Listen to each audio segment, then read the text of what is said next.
Hello बच्चों, आप सभी लोगों का फिर एक बार स्वागत है बच्चों। तो आज हम लोग देखने वाले हैं क्लास 10 का केमिस्ट्री में जैसा कि हम लोग पढ़ा रहे थे चैप्टर नंबर 4 कार्बन तथा उसके यौगिक। तो उनमें से पहला क्लास कर लिए थे, आज दूसरा क्लास है। तो आज दूसरा क्लास में पूरा चैप्टर 4 कंप्लीट होने वाला है, जो कि बिहार बोर्ड के लिए मोस्ट इंपोर्टेंट रहने वाला है। तो आज यहाँ पर देखने वाले हैं हम लोग क्या, यहाँ पर यानी बिहार बोर्ड मैट्रिक फाइनल परीक्षा 2026 क्लास 10 केमिस्ट्री चैप्टर 4 का ये दूसरा क्लास है, पार्ट 2। ठीक है, पहला क्लास करा दिए हैं, ठीक है, ये दूसरा क्लास है। और चैप्टर 4 का नाम है कार्बन तथा उसके यौगिक। ठीक है, इससे VBI ऑब्जेक्टिव क्वेश्चन लेके आए हैं। तो चलिए बिना देरी किए सीधे हम लोग क्वेश्चन की ओर चलते हैं। तो यहाँ पर हम लोग देखेंगे पहला क्वेश्चन।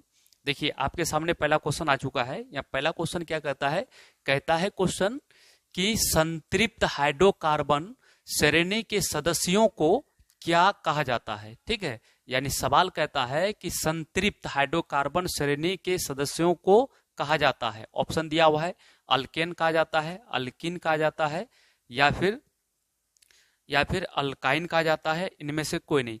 तो सबसे पहली बात यह है आपका कि संतृप्त जो हाइड्रोकार्बन होता है ना, संतृप्त, तो संतृप्त किसको बोलते हैं? एन वाला को। किसको बोलते हैं? एन को बोलते हैं संतृप्त हाइड्रोकार्बन। ठीक है, और इन और आइन, ठीक है, इन और आइन को क्या बोलते हैं? ओ संतृप्त हाइड्रोकार्बन कहते हैं। अगर इन और आइन रहेगा तो ओ संतृप्त हाइड्रोकार्बन कहेंगे। यहाँ पर संतृप्त हाइड्रोकार्बन है तो यहाँ पर एन वाला काम करेगा, तो एन, ए आई का नो एन। तो यहाँ पर ऑप्शन नंबर ए इसका बिल्कुल सही जवाब है। यहाँ पर क्या है? इन। ठीक है, यहाँ पर आइन है, ये इन है, ये आइन है, ये ओ संतृप्त है, ये संतृप्त है, इसको सैचुरेटेड हाइड्रोकार्बन कहेंगे। ठीक है, तो इसका सही ऑप्शन क्या हो जाएगा? ऑप्शन नंबर ए बिल्कुल सही जवाब है। चलिए हम लोग आगे बढ़ते हैं। अब देखेंगे यहाँ पर क्या कहता है। नंबर टू का क्वेश्चन कहता है कि पेंटेन के कितने समावयवी संभव है, यानी पेंटेन के कितने समावयवी संभव है। तो यहाँ पर पेंटेन के 3 समावयवी संभव है। कितने? 3। ठीक है, पेंटेन का सूत्र होता है C5। ठीक है, पेंटेन का सूत्र होता है C5H12, यानी पेंटेन का अनुसूत्र क्या होता है? C5H12 होता है। तो इसके कितने समावयवी संभव है? तो इनके 3 समावयवी संभव है। ठीक है, अगर हेक्सेन बोलता तो 5 हो जाता, हेक्सेन बोलता तो 5 होता। ठीक है, आगे देखते हैं हम लोग अगला क्वेश्चन। चलिए, ये भी मोस्ट इंपोर्टेंट क्वेश्चन है। कहता है ब्यूटेन के कितने समावयवी संभव है। ब्यूटेन का सूत्र होता है C4H10। ठीक है, ये ब्यूटेन है। क्या है? ब्यूटेन है। तो इसका कितने समावयवी संभव है? तो इसके समावयवी 2। कितने? 2 समावयवी संभव है। ऑप्शन नंबर ए इसका बिल्कुल सही जवाब है। अब चलिए आगे बढ़ते हैं हम लोग। अगला क्वेश्चन क्या है? देखिए क्वेश्चन यहाँ पर 4 जो कि मोस्ट इंपोर्टेंट क्वेश्चन है बिहार बोर्ड का। ये क्वेश्चन कहता है 4 नंबर का, क्या कहता है कि COOH, ठीक है, अभिक्रियाशील मूलक को क्या कहते हैं। तो ये जो है ना, इसको हम लोग कहते हैं कार्बोक्सिलिक अम्ल। क्या कहते हैं? यानी ये कार्बोक्सिलिक अम्ल का मूलक है। यानी क्या है? कार्बोक्सिलिक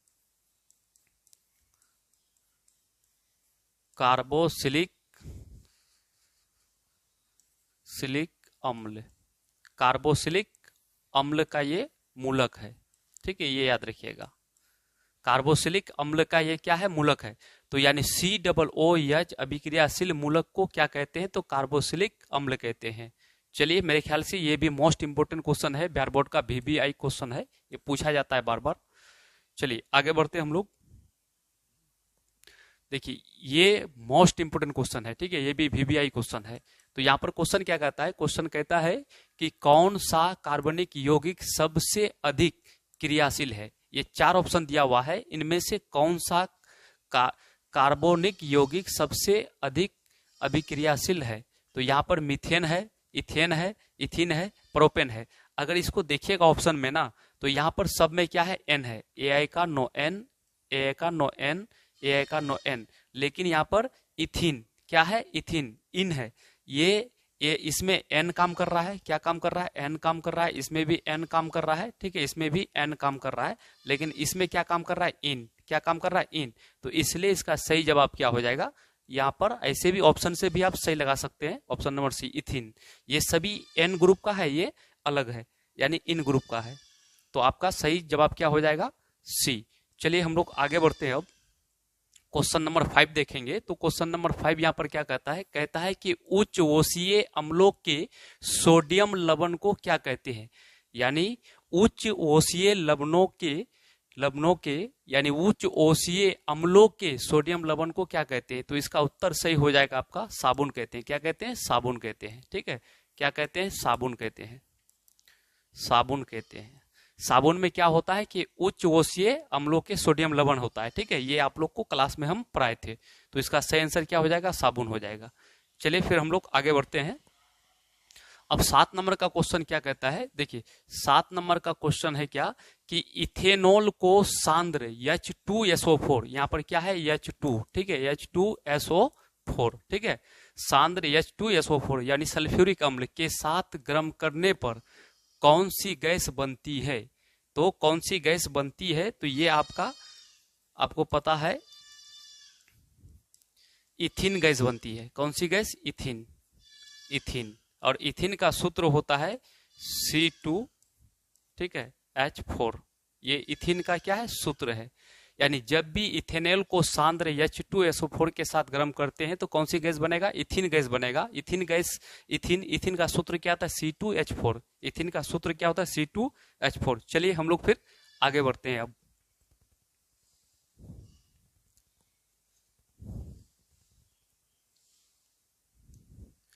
चलिए 8 नंबर का क्वेश्चन VBI क्वेश्चन है। ठीक है, इसको भी याद रखिएगा। यहाँ पर कहता है इथाइल अल्कोहल का अनुसूत्र क्या होता है? इथाइल अल्कोहल जो होता है ना, उसका अनुसूत्र क्या होता है? तो ये भी आपको याद रखना है।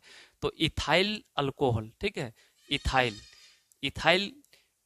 अल्कोहल, ठीक है, यानी जिसको इथेनॉल भी बोलेंगे। तो इथाइल अल्कोहल का अनुसूत्र होता है C2H5OH, ठीक है, OH। इसी को हम लोग इथेनॉल भी कहते हैं, इथेनॉल, ठीक है, इथेनॉल के नाम से भी जानते हैं। इथेनॉल को ही इथाइल अल्कोहल भी कहते हैं। इथेनॉल को ही हम लोग क्या कहते हैं? इथाइल अल्कोहल भी कहते हैं या इथेनॉल भी कहते हैं। ठीक है, तो ये दोनों तरीका से आपको याद रखना है। चलिए हम लोग आगे बढ़ते हैं। अब यहाँ पर क्वेश्चन क्या कहता है? यहाँ पर क्वेश्चन 9 नंबर का क्वेश्चन, ये भी VBI क्वेश्चन है। ठीक है, यहाँ कहता है समान अनुसूत्र परंतु विभिन्न संरचना सूत्र वाले यौगिक क्या कहलाते हैं? ठीक है, अगर समान अनुसूत्र समान हो परंतु विभिन्न संरचना वाले सूत्र क्या कहलाते हैं? तो आप लोग को पता है, क्लास में पढ़ाए थे हम कि समावयवी कहलाते हैं। क्या कहलाते हैं? यानी समावयवी कहलाते हैं। ठीक है, इसका ये सही आंसर हो जाएगा, समावयवी। चलिए आगे बढ़ते हैं हम लोग।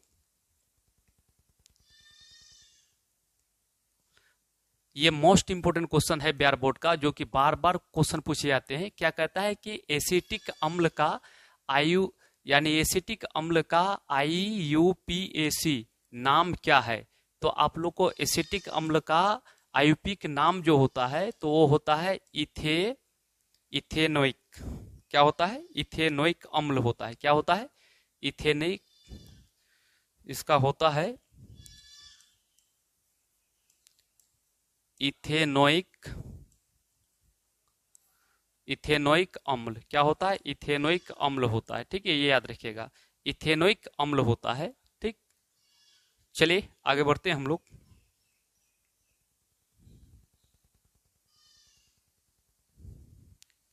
चलिए यहां पर आपका क्वेश्चन क्या है? 11 नंबर का क्वेश्चन है, जो कि मोस्ट इंपोर्टेंट क्वेश्चन है। यहाँ क्या कहता है? कौन शराब के रूप में उपयोग आता है? यानी कौन शराब के रूप में उपयोग आता है? तो वो आप लोग को पता है, इथेनॉल। कौन सा आता है? इथेनॉल। ये 4 ऑप्शन दिया हुआ है कि कहता है क्वेश्चन कि शराब के रूप में उपयोग मतलब इस्तेमाल में आता है। ठीक है, 4 ऑप्शन दिया हुआ है, इथेनॉल, मिथेनॉल, सिरका यानी मेथेनिक अम्ल। तो इसका क्या हो जाएगा? शराब के रूप में, यानी आ जाएगा इथेनॉल। कौन सा हो जाएगा? इथेनॉल। ऑप्शन नंबर ए इसका बिल्कुल सही जवाब है। चलिए फिर आगे बढ़ते हैं हम लोग।